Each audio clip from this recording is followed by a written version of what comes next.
Do you need her for framing? Yes. I mean, I think this is... Smile, though. You're live to the entire world right now. It's the Truman Show! Right? Where do you want your deads?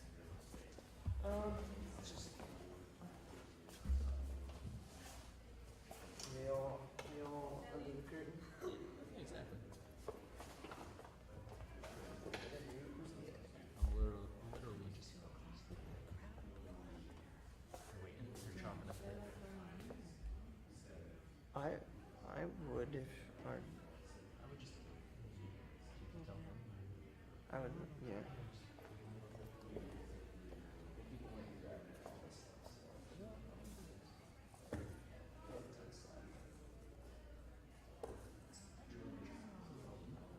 I should probably get the old everything, but I move the pterodactyl down.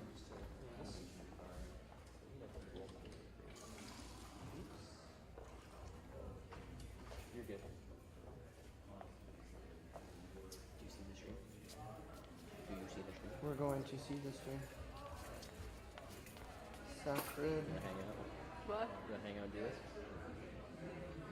I don't know if Megan will let me. That's fine. Yeah. That was a generous ask. I would want to, but I have to do student stuff. Channels. Sacred Heart You United. gotta do what you gotta do. Did anyone like... Constitution Day is live. Is it? There it is. It's working.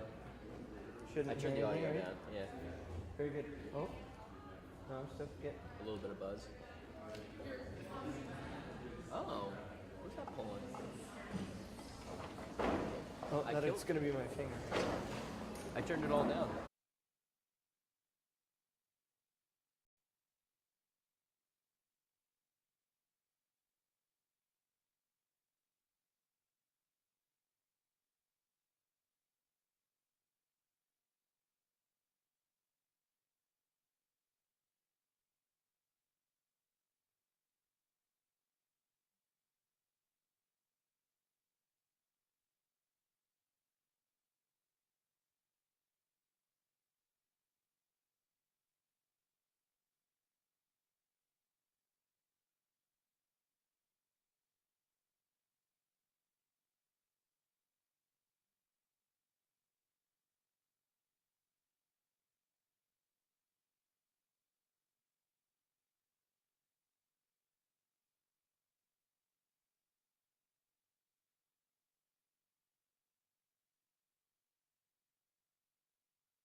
Well, I think we can get started here.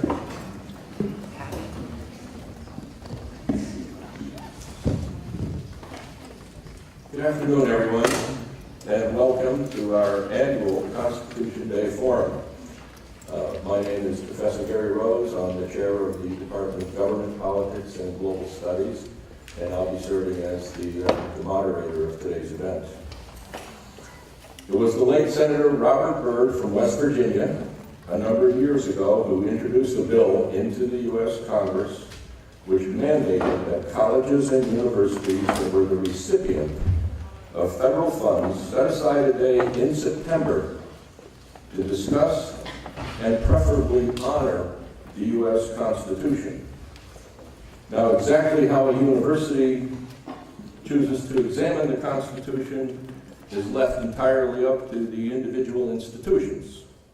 And that has resulted in a wide variety of forums revolving around this very special document. At Sacred Heart University, we decided many years ago that a formal guest lecture delivered by a learned scholar or practitioner of the law would be the best way to explore the meaning, content, and impact of the U.S. Constitution. To that end, we have hosted an impressive number of speakers, which have included law professors, practicing lawyers, state lawmakers, a congressman, a U.S. senator, and a state attorney general. Today we once again host the presentation of a most distinguished law professor from the law school at Seton Hall University. A university, I should add, which Sacred Heart has an historical association with, in addition to a recent 3+3 contractual arrangement for select Sacred Heart students who would like to attend law school at Seton Hall. Let me tell you a little bit about our distinguished speaker today. He is Professor Thomas Haley.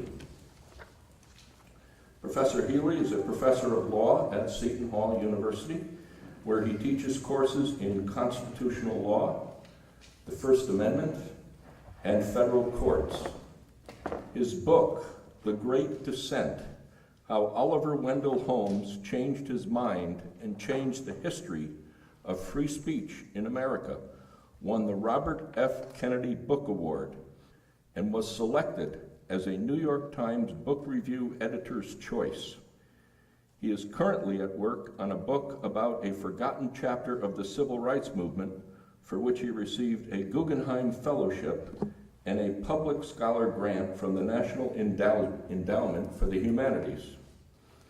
During the fall 2016 semester, he was a Sheila Biddle Ford Foundation Fellow at the Hutchins Center for African and African American Research at Harvard University. He is currently a visiting fellow at the Center for the Study of Law and Culture at Columbia Law School. Professor Hal Haley received his BA in journalism from the University of North Carolina at Chapel Hill and his Juris Doctorate from Columbia Law School. Prior to joining Seton Hall, he clerked in the U.S. Court of Appeals for the Ninth Circuit and was an associate at Sidney, Austin, Brown, and Wood in Washington, D.C. He also worked for many years as a newspaper reporter, first in North Carolina and later as Supreme Court correspondent for the Baltimore Sun. He has written essays and book reviews for The Atlantic, The Nation, the Los Angeles Review of Books, and other publications.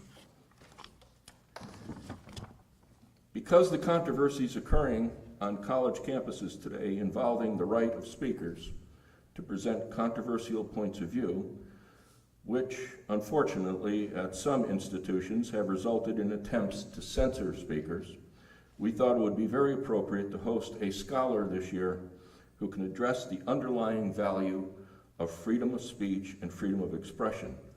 Accordingly, Professor Haley's presentation is titled, Who's Afraid of Free Speech? So would you please join me in welcoming our distinguished speaker, Professor Thomas Haley.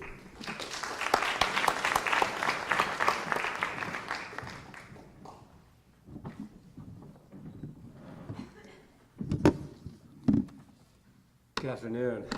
Thanks, Professor Rose, for that introduction, and thanks to all of you for coming here today. It's a real honor to be here and to have an opportunity to talk to you on Constitution Day.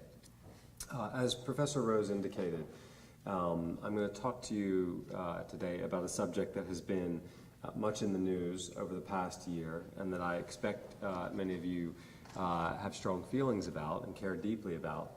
And that is the issue of free speech on college campuses. There are several different aspects of this issue that one might address.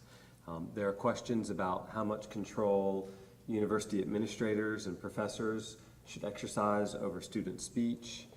There are questions about the compatibility of free speech with things like safe spaces and trigger warnings. But the aspect I want to talk with you today about is what I will refer to as social restraints on speech, by which I mean actions taken by private individuals and organizations that might be viewed as restraining or stifling free speech. I'm not talking, in other words, about punishment by government officials for speech. I'm talking about actions that you and I might engage in that might prevent or discourage other people from expressing their views. So what kind of actions do I have in mind here? Well, there are a number of different social pressures that people engage in that might have a restraining effect on speech.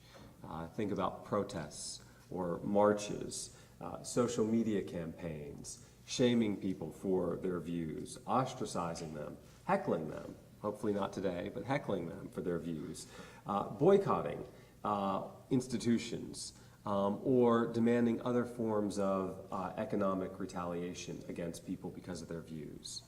There are also types of social pressure that are not peaceful: violence, destruction of physical property, threats, things of that nature. And I want to make clear at the outset of my talk that I don't think that violence or threats have any place in our system of freedom of speech. What I want to talk to you about are those peaceful forms of social pressure that people engage in, that students engage in, that other people say, hey, that's stifling my free speech. You're censoring my ability to speak. Now, in some ways, this might seem like an odd topic for Constitution Day, since private restraints imposed by private individuals on speech do not implicate the First Amendment to the Constitution. Like most other provisions of the Constitution, the First Amendment only protects against governmental censorship. It says nothing about censorship that is imposed by private actors, by individuals, by organizations, by private employers. And so it might seem strange to even think about this as a constitutional issue. But the fact of the matter is that the Constitution does not just create legal prohibitions on the powers of government. It also generates non-binding social norms that help to guide our actions even when the Constitution does not technically apply.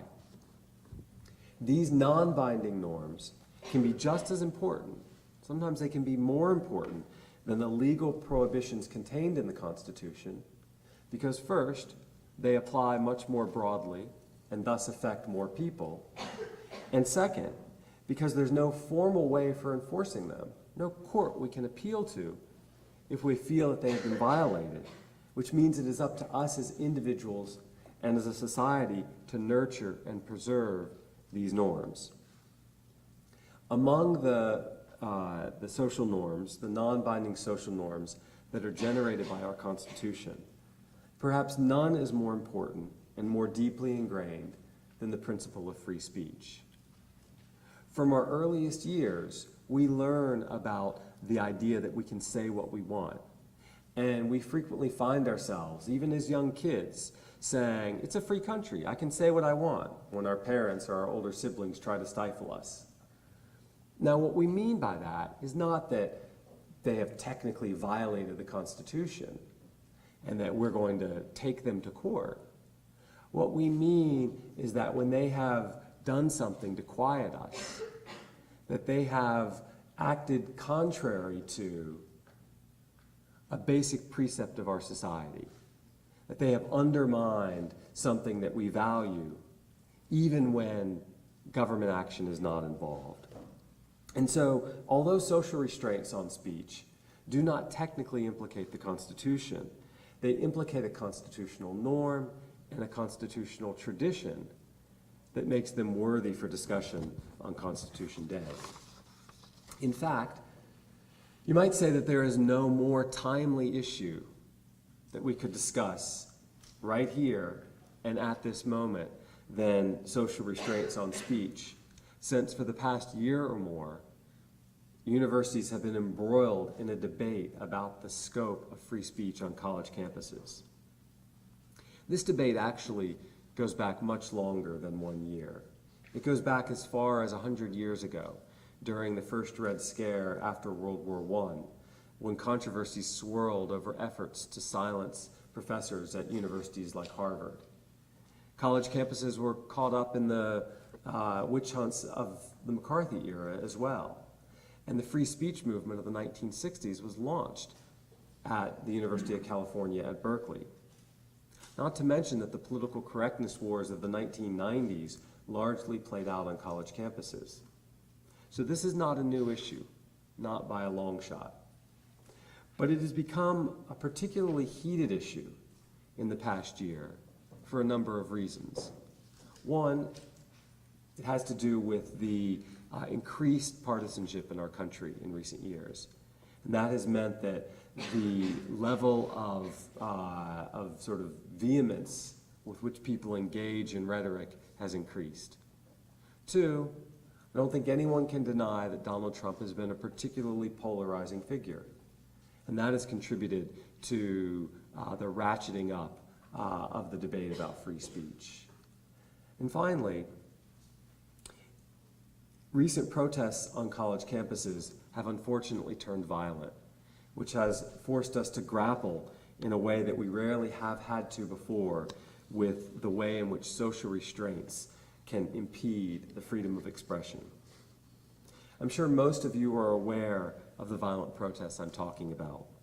The one that erupted at Berkeley last winter in response to a planned speech by Milo Yiannopoulos, as well as the one that derailed a talk by the author and political scientist Charles Murray at Middlebury College last fall. There have also been threats of violence that have prevented speeches by commentators such as Ann Coulter and Richard Spencer, and highly combustible protests at several other campuses. These violent protests, I don't think, are representative of most of the social pressure that is being directed at speech on college campuses. I think for the most part, these are outliers, and they're unfortunate outliers that have had a tendency to skew the debate. And I should also make clear that although these examples are all examples of conservative speakers who have been shut down by people on the left, it has gone in the other direction as well. Last year, a liberal professor at a California college received numerous threats after expressing her political views in class. And a conservative group called Turning Point USA has published a professor watch list that keeps a running catalog of professors it believes are promoting a radical agenda in their classrooms.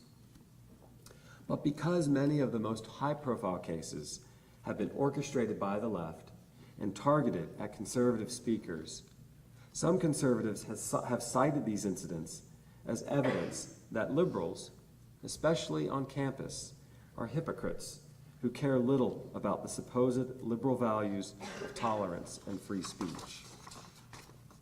As Yiannopoulos put it in a Facebook post shortly after his speech at Berkeley was canceled, quote, "The left is absolutely terrified of free speech and will do literally anything to shut it down." But just as not all of the speakers targeted have been conservative, not all of the critics have been conservative either. A number of prominent liberal writers, Frank Bruni and Nicholas Kristof of the New York Times, Stephen Carter, law professor at Yale, have expressed deep concern over the state of public debate in this country, arguing that we have lost our capacity for tolerance, open-mindedness, and civil discourse. What we have then is a widespread view on both the left and the right that the social norm and tradition of free speech in this country is not being respected, and that the problem is particularly acute on college campuses. And what I want to do today is to consider whether that view is correct, whether the kind of social restraints that many people have complaining about, not including violence, but the peaceful kinds of social restraints, whether those are in fact inconsistent with our free speech tradition. To put it another way, and to paraphrase Yiannopoulos, who is afraid of free speech? Is it the students and other individuals who are responding to ideas they dislike by pushing back in both peaceful and non-peaceful ways? Or is it the critics who argue that such pushback is a form of silencing and censorship? As you might expect, the answer is a little bit of both. So how do we go about answering this question? How do we determine whether or not these various forms of social restraints are inconsistent with our free speech tradition? I think the place to start is to ask what the purpose of free speech is. What are the values that are served by a strong principle of free speech? Most First Amendment scholars have agreed that there are three key values that are served by free speech in this country. First, free speech promotes the search for truth. By forbidding the government from shutting off debate on particular topics or disfavoring particular viewpoints, freedom of speech creates a marketplace of ideas in which received opinion can be challenged and put to the test. Second, freedom of speech promotes the self-government that is essential to a well-functioning democracy. It enables individuals to discuss policies openly and ensures that they have access to information they need to make political and personal choices. Finally, free speech is said to contribute to the autonomy of the individual and to enable him to engage in expression that is vital to his self-fulfillment. If we accept that free speech serves these three values, the promotion of the search for truth, the facilitation of self-government, and the preservation of individual autonomy, the next question to ask is whether or not these values are undermined not only when the government takes actions that discourage speech, but when individuals take action that discourage speech. I think the clear answer is yes, they can. Think about the search for truth. If the whole point of having a marketplace of ideas is so that we can hear every viewpoint and therefore have a better chance at arriving at the truth, then any action that limits what comes into that marketplace is going to have an effect on whether or not we're able to find the truth. The same thing is true if we think about free speech as promoting self-government and a well-functioning democracy. If the idea is that we need to hear all ideas in order to be able to make the political choices we need to in a democracy, then it shouldn't matter whether those ideas are being squelched by government actions or whether they're being squelched by actions that individuals take. So as an initial matter, I think we can say that yes, thinking about the values of free speech, social restraints on speech do threaten those underlying values. But although social restraints are similar to government punishment of speech in that regard, there are important differences. First, much of the social pressure that critics complain about is itself speech. When liberals accuse Milo Yiannopoulos of being racist, when Turning Point USA labels certain professors as radical, those groups and those individuals are themselves expressing their point of view. The same thing is true when students and other individuals hold protests or marches, both traditional forms of expression, or when people launch social media campaigns, circulate petitions, boycott lectures, demand the resignation of professors and administrators, or object to the invitation of controversial speakers. Even heckling, though rude and annoying, is at bottom a form of expression. Second, and more crucially, the existence of these social restraints, of this kind of social pushback to ideas that people think are disagreeable or offensive or harmful, this is what helps to protect us from the even more frightening prospect of government censorship. How is that, you might wonder? How is it that social pushback and social restraints on speech somehow operate to protect us from government censorship? Here's how. Speech is a powerful weapon that can cause grave harms. It can injure people's reputations, it can threaten national security, it can undermine business interests and the soundness of the economy. And as a result, the First Amendment does not entirely prohibit the government from suppressing speech in order to prevent the harms it causes. The First Amendment says Congress shall make no law abridging the freedom of speech, but the court has never interpreted the First Amendment as being an absolute protection for speech. There are circumstances in which the government can punish speech, but one of the central tenets of modern First Amendment law is that the government cannot suppress speech if the harms it seeks to prevent can be thwarted by other means. And the alternative that courts have invoked most frequently over the past century is the mechanism of counterspeech. As Justice Louis Brandeis wrote in his celebrated 1927 opinion in Whitney versus California, if there be time to expose, through discussion, the falsehood and fallacies, to avert the evil by the processes of education, the remedy to be applied is more speech, not enforced silence. Now, counterspeech can take many forms. It can be an assertion of fact to rebut a speaker's claim. It can be an expression of opinion that the speaker's view is misguided, ignorant, offensive, or even insulting. Counterspeech could even be an accusation that the speaker is not trustworthy or not a good person of good character, that the speaker is racist, sexist, or otherwise bigoted, or that the speaker's expression constitutes an act of harassment, discrimination, or aggression against a particular segment of society. In other words, much of the social pushback that critics are complaining about on campus and in public life, indeed the entire phenomenon of political correctness, can plausibly be described as counterspeech. And because counterspeech is one of the mechanisms that we rely on as an alternative to government censorship, such pushback is not only a legitimate part of our free speech system, it is indispensable. Now, nothing I have said so far is all that controversial. All I have said is that counterspeech is a legitimate mechanism to use if you think speech is misguided or harmful. And most people wouldn't disagree with that. But many people would argue that a lot of the social pressure that we see, a lot of the social mechanisms that are being used to push back against speech, that this is not legitimately called counterspeech, that instead it is an attempt to stifle or to censor speech. Now, why might that be? Why might we think that protests or marches or shaming or demonizing people or ostracizing them or boycotts or any of these things, why might we think that that's not actually counterspeech, but instead an attempt to stifle speech?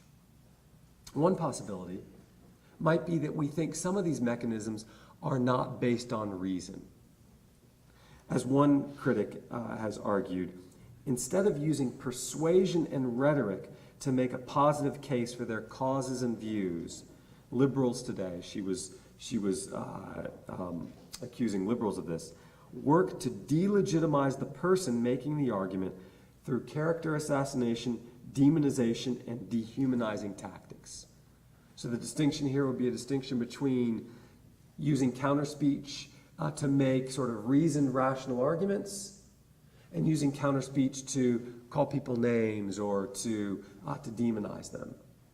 And this argument would say that that latter form of counterspeech is not acceptable, that's not legitimate. But why is that? Why would we say that only sort of reasoned, rational speech is a legitimate form of counterspeech? Well, we might say that because it doesn't address the merits of a given debate. Right? And we might think that if you're not addressing the merits, then that's not really counterspeech. But the fact of the matter is that much speech that is being criticized here can be seen as addressing the merits. If you argue that a speaker's position is racist or sexist, you are certainly saying something about the merits of their position, given that most of us think racism and sexism are bad. Even arguing that the speaker herself is racist goes to the merits of the debate, since it gives us context for judging her motives and the possible consequences of the positions she's advocating.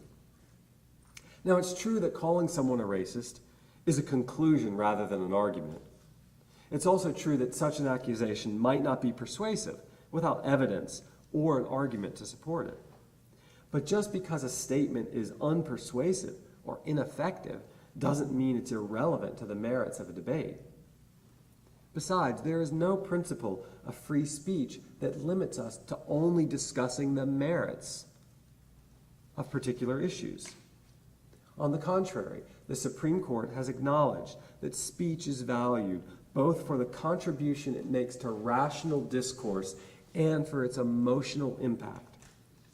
In a 1971 case involving a defendant who was arrested for wearing a jacket in a municipal courthouse in Los Angeles that had the words "fuck the draft" on the back of it, Justice John Marshall Harlan wrote this in response to claims that this wasn't the kind of speech that could be protected because it was largely sort of an emotional statement. He wrote this: "Much linguistic expression serves a dual communicative function. It conveys not only ideas capable of relatively precise, detached explication, but otherwise inexpressible emotions as well. In fact, words are often chosen as much for their emotive as for their cognitive force.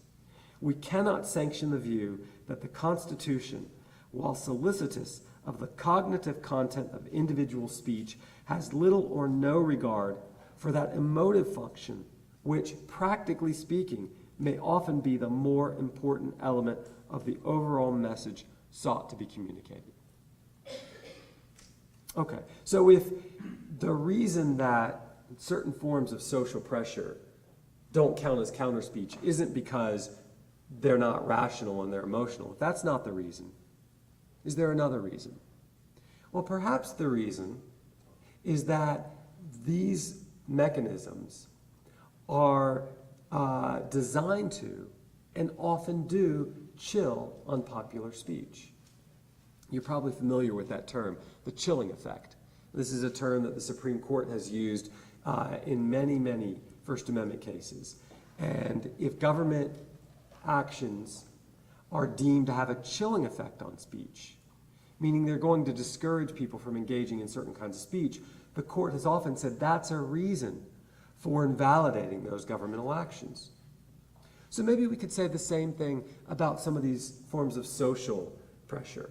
Maybe we could say that if they have a chilling effect on speech, if they're likely to discourage people from expressing their views, then maybe they're also inconsistent with our free speech tradition. This is a serious argument, I think, but I think there's a big problem with it. And the problem is that all counter speech has at least some chilling effect. Think about it. If you refute an assertion of fact by pointing to evidence that contradicts it, that person is going to be a lot less likely to repeat that assertion in the future. You have probably chilled that speech by refuting the fact. Or if you challenge someone's opinion by showing that it's poorly reasoned, or leads to undesirable results, or is motivated by bigotry or ignorance, that speaker is probably going to feel a whole lot less comfortable expressing that opinion again in the future. Put bluntly, and here I'm going to say something that might shock you, the implicit goal of most argument is ultimately to vanquish the opposing view.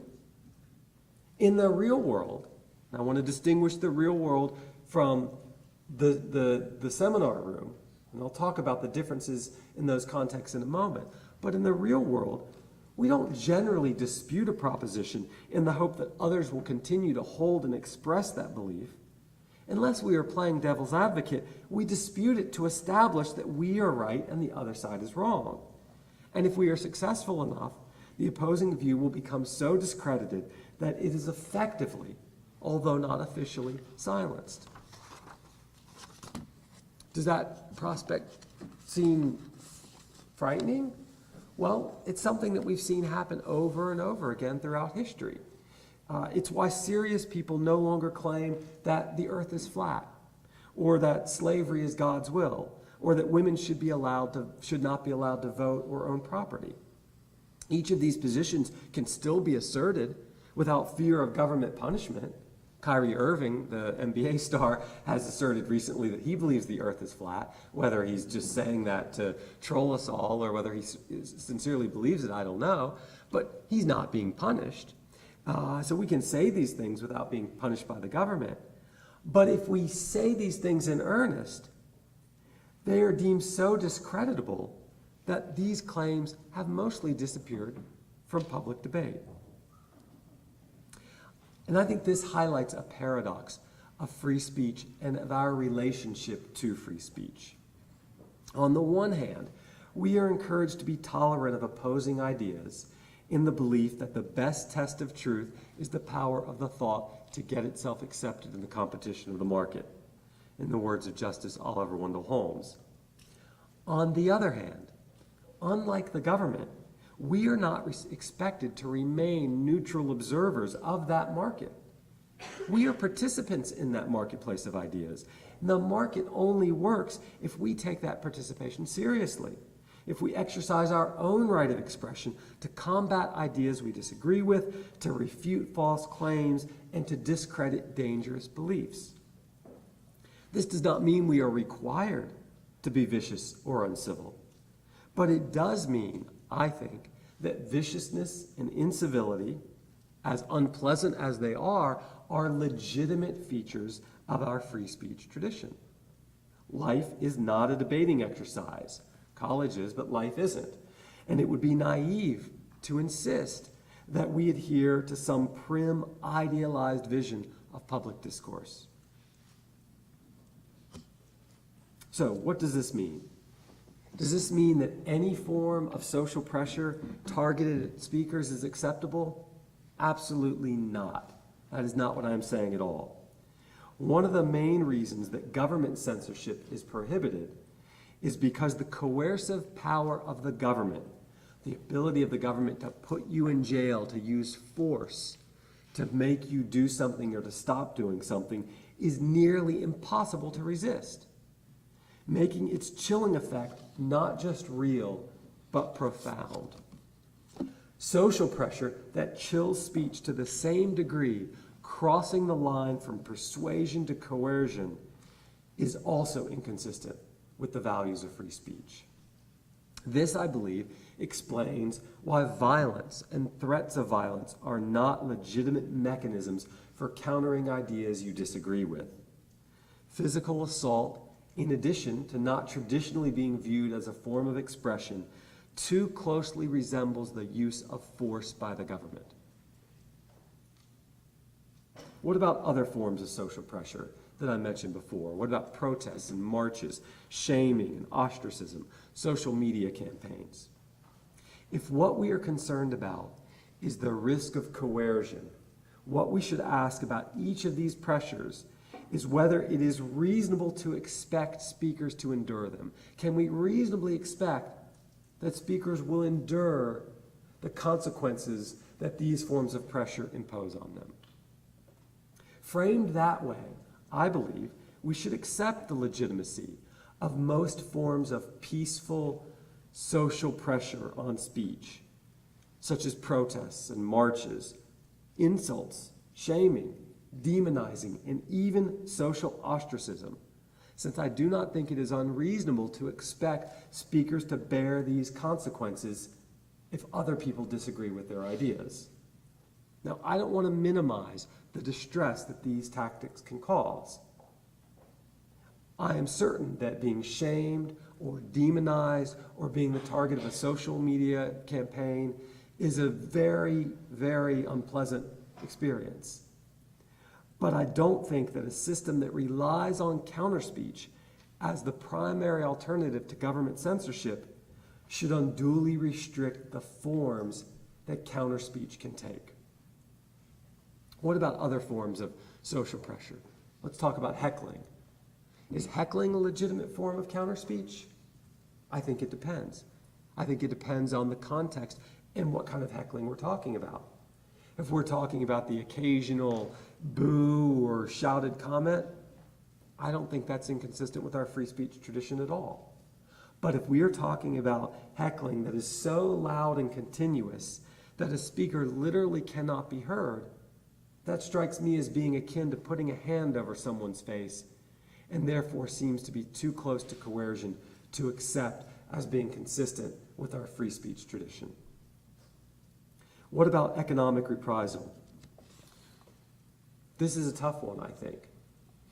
On the one hand, economic retaliation bears an uncomfortable resemblance to a type of punishment, fines, that is imposed by the government.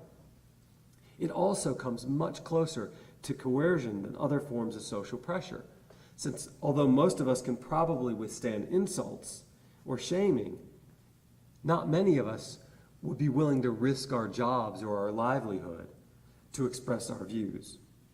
That's why the blacklisting of actors and directors and screenwriters and other people during the McCarthy era was so troubling and remains such a dark part of our history today. On the other hand, we impose financial costs on speakers all the time. We choose not to buy books we find offensive, or if we've already bought them, we post negative reviews online. We cancel newspapers and magazine subscriptions and turn off TV shows when we disagree with their point of view. And we boycott products when companies take positions we don't like on controversial topics such as marriage equality or climate change.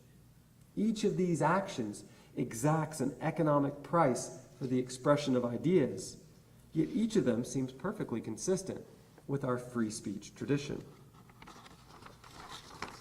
I don't purport to know myself exactly where the line falls between economic retaliation that is coercive and economic retaliation that is not coercive.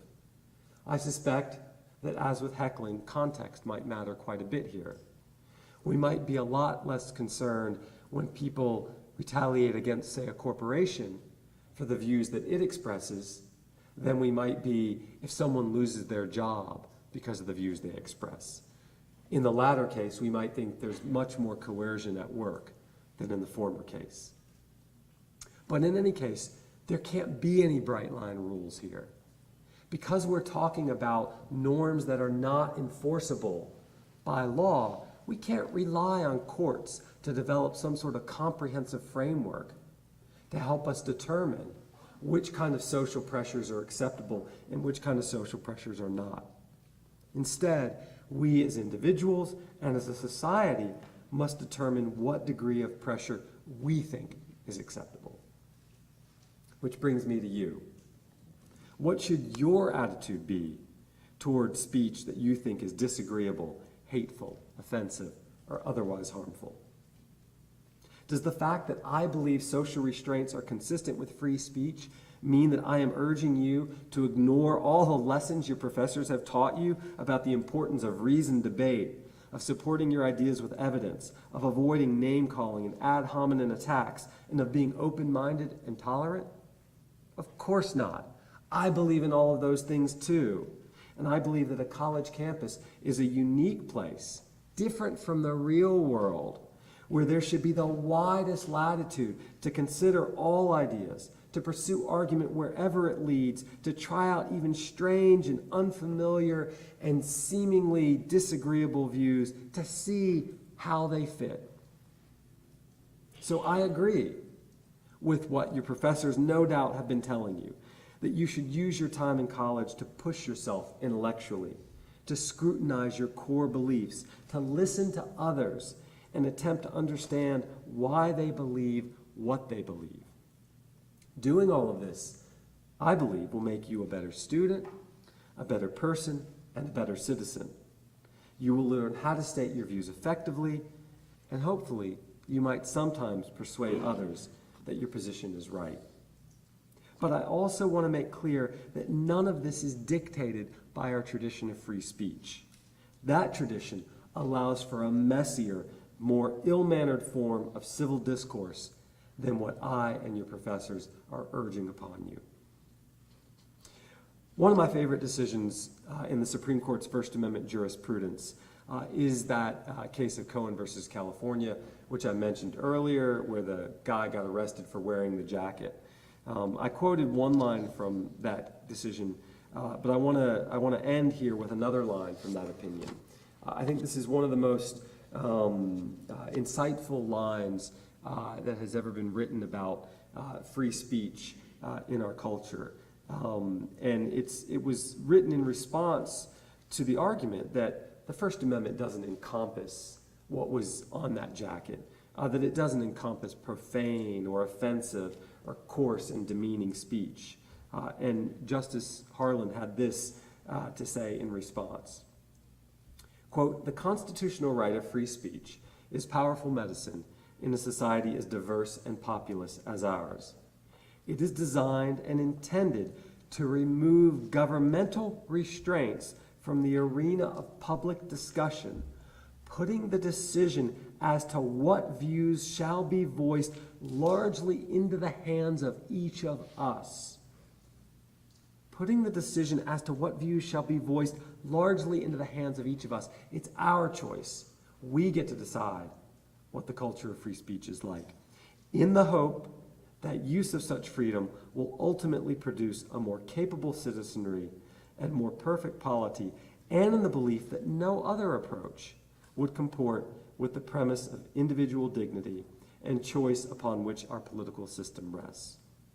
The culture of free speech, Justice Harlan was saying, in this country is ours to shape. It is yours to shape. And all anyone can ask is that you exercise that responsibility wisely. Thank you.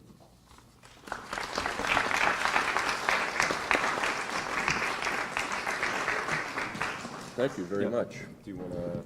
Yeah, we're going to have Q&A in a moment, but I have asked the presidents of the Pre-Law Club to just come up here for a moment to say hello and to tell you a little bit about the Pre-Law Club, too, before people start. Well, we have a critical mass here. So, and then we're going to have Q&A, and I have 2 microphones, and I'll be circulating with the mic. I hope this is working. So come on up. This is Adam Thomas and Anthony Galvano, the co-presidents of the university's Pre-Law Club. Good afternoon. My name is Anthony Galvano. Many of you know me. I'm the president of the Pre-Law Club, co-president of the Pre-Law Club here at Sacred Heart University. And before I begin, I would like to thank once again Professor Haley for coming in today and giving us, it was a pleasure listening, and recognize Dr. Rose for organizing this event. I would like to talk briefly about our Constitution and remind everyone of its importance. For the last 230 years, this document has provided our nation with a sense of security and well-being. 39 people made a choice in 1787 to sign a document that we in 2017 rely on for our freedoms. Today, our First Amendment, freedom of speech, is more important than ever. Due to constant controversy, being able to voice your opinion has never been more valued. Saying what you feel is the beauty of being an American. I hope many of you today will reflect on the significance of this document and what Professor Thomas Haley has sold, and ask yourselves, where would I be today without the help of this country? Thank you. Good afternoon, everyone. My name is Adam Thomas. As Anthony, our co-president, just stated, thank you again for coming out and just sharing insight with the Sacred Heart community. It really means a lot. Just from your speech and what on the topic of freedom of speech, I believe that it's very important to really gain an understanding and uphold this gift of freedom of speech with much care. I believe that we should all strive to use this gift to ensure that we regard our fellow neighbor when being blessed with such a gift. And lastly, to the Sacred Heart community, I would just express that we should never take this right of freedom for granted, but have a sense of gratitude that this nation has been blessed to experience such capability. I believe that our outlets such as the Pre-Law Club and other organizations allow us to freely speak, and we should always obtain and uphold this with much gratitude. Thank you.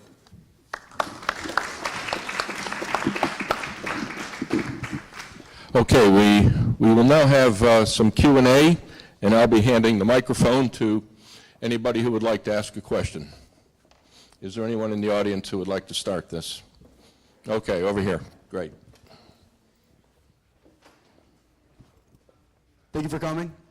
So my question for you is, a lot of the times on campuses when you see protesters shut down, I guess, speakers they disagree with, they use the term hate speech to describe their motives. That happened with Ben Shapiro at Berkeley a couple weeks ago. It happened with Shakespeare in the Park in New York City. So, but it's never really been used in a court of law because there's really no legal definition of it. So my question for you is, as a lawyer, how would you define hate speech? Can you hear me? Is this on? Okay.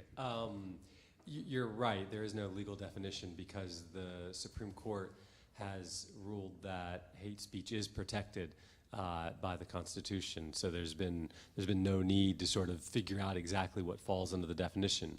I mean, I think the sort of colloquial meaning of hate speech would include racial epithets, other religious epithets, speech that makes people feel excluded from our political and civic community. The court, and I believe the court is correct in protecting hate speech. I think it would be too difficult to define exactly what kind of speech falls into the category and to say that it's unprotected. And I think in the process we'd end up discriminating against particular viewpoints, and I think we'd lose some important debate. So I think the court is right about that. That doesn't mean, however, that we have to like hate speech. And I think this is, part of the distinction I'm trying to get at here. The Supreme Court has said, look, the government, hate speech may cause harms, but these are harms that we have to deal with. We're not going to allow the government to punish it because of those harms. What's the alternative? The alternative is counter speech, right? The alternative to hate speech is what Justice Brandeis said, the processes of education. It is more speech, not enforced silence. And so, I think when the court ruled that hate speech is protected, that essentially left it up to us to counter hate speech with our own speech, to say, if we find it unacceptable, to say that we find it unacceptable, to explain why it's unacceptable, and to use whatever sort of expressive mechanisms we can to eliminate it. And I don't think that's an unworthy goal. I think it's a very admirable goal. Now the question is, how far can you go in trying to push back against hate speech? And that's what I was trying to get at in my talk. I think there's a difference between social pushback that is coercive, violence, destruction, threats, things of that nature, and social pushback that is not coercive, protests, marches, even shaming, name-calling, ostracizing. In my view, those fall on the non-coercive side of the line. And so, although I believe that hate speech should be protected, I do get frustrated when people who engage in hate speech call attempts to respond to that hate speech censorship. It's not censorship. It's counter speech. And if you're going to engage in hate speech, you have to be prepared for the fact that other people are going to counter what you said in a way that's not likely to be pleasant. Okay. We have another question here. Anybody else? Anybody would like to go here? Back here. Okay, great. Thank you for your speech, first of all. My question would be, what about the people who go to these protests and they step on the American flag or they burn the American flag because the flag does represent all the military personnel who fight for our freedom of speech? Yeah, it's a great question. Like hate speech, the court has held that burning of the American flag is protected speech. Is it harmful? Does it hurt people? Yes, it does. But the court has concluded that to ban flag burning would be to discriminate against particular viewpoints. And one of the central premises of the First Amendment is that the government has to remain neutral. But does that mean we have to like it? Does that mean that you have to like it when people burn the flag or step on the flag? Absolutely not. Just as with hate speech, you can respond with counter speech. And that counter speech can be mean counter speech. I don't think it can be violent, but it can certainly be vehement and searing. I think the people who object to that are perfectly justified in objecting to it. But we have more protection for free speech in this country than almost any other country. The result is that there's a lot of speech out there that is disagreeable. I don't think the alternative is very desirable. Okay, so we have another question. Anywhere? Over here. Okay.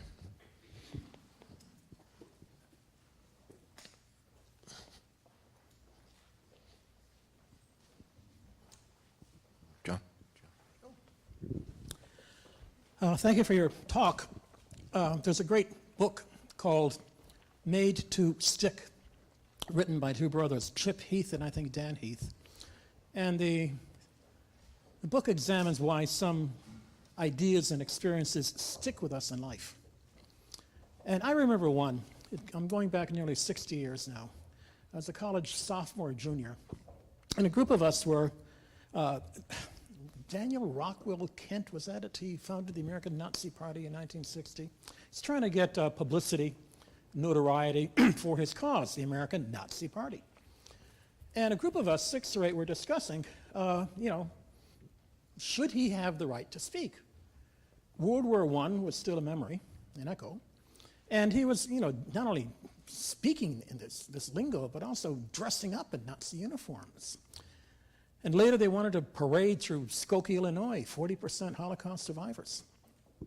The professor was nearby, and he sort of wandered over and said, could I join the conversation? We said, yes. And he said, listen, he said, I'm Jewish.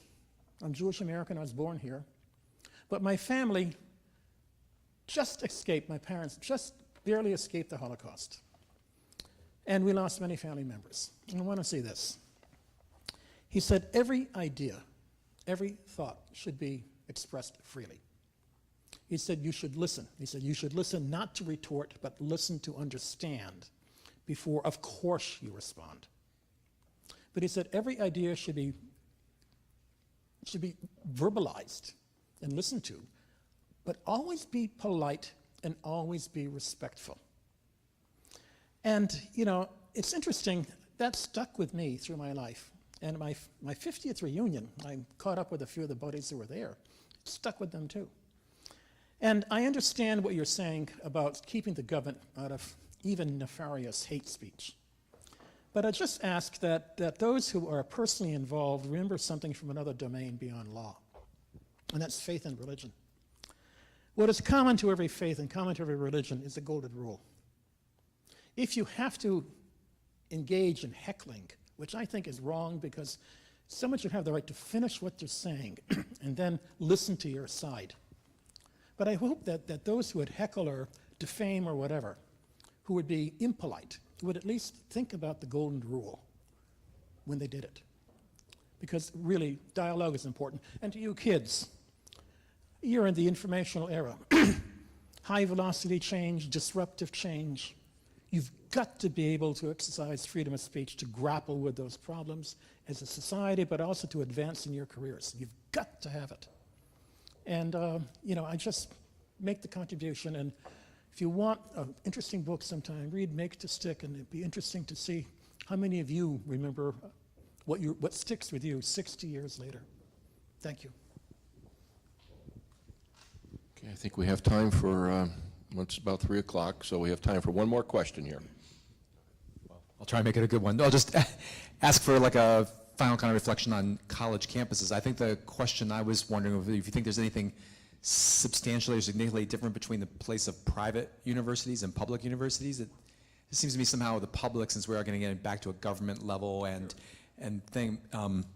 tax dollars can make it harder to feel like if University of Chicago says we want, or UC Berkeley says we want to disinvite this person, they might be appeal to, protecting students and things like that, and yet are they more of a public space than us? Absolutely. Public universities are part of the government, and so the First Amendment applies directly, not just this sort of, norm or this tradition of free speech, but the actual First Amendment. And that does, raise difficult questions for a public university. If there's, if a student group wants to invite a speaker and the university is worried about the response to that speaker potentially being violent, and so they disinvite the speaker, all of a sudden they're facing a lawsuit because the claim is that they have discriminated against that speaker's views. Private universities don't have that problem, but most private universities hold themselves out as being places where people can speak freely and where all ideas are welcomed. And so even though they're not under that legal prohibition, I think that that sort of culturally the same kinds of principles apply. No one claims that it's easy for universities to navigate this minefield, and it is a minefield. And not everybody has the best of intentions. I mean, there's a lot of cynicism, I think, out there, and a lot of people who are trying to sow discord, and that's unfortunate. I think universities, the best approach they can take is to make their campuses open to speakers of all, with all backgrounds and all ideas, but to make clear at the same time that they support students who feel threatened by certain kinds of ideas, and to make sure that those students realize that they're not on their own, and that we're listening to these ideas because that's a principle we're committed to, but it doesn't mean that we think these ideas are good ideas or that this reflects the values of the institution. I mean, I think, it probably takes a very skilled and deft administrator to do this, but that's what I think universities need right now. Well, thank you very much, Professor Haley. We have refreshments in the back, folks. Please help yourself. And thank you. How about a final hand for our speaker? Thank you. Okay. Thank you very much for coming.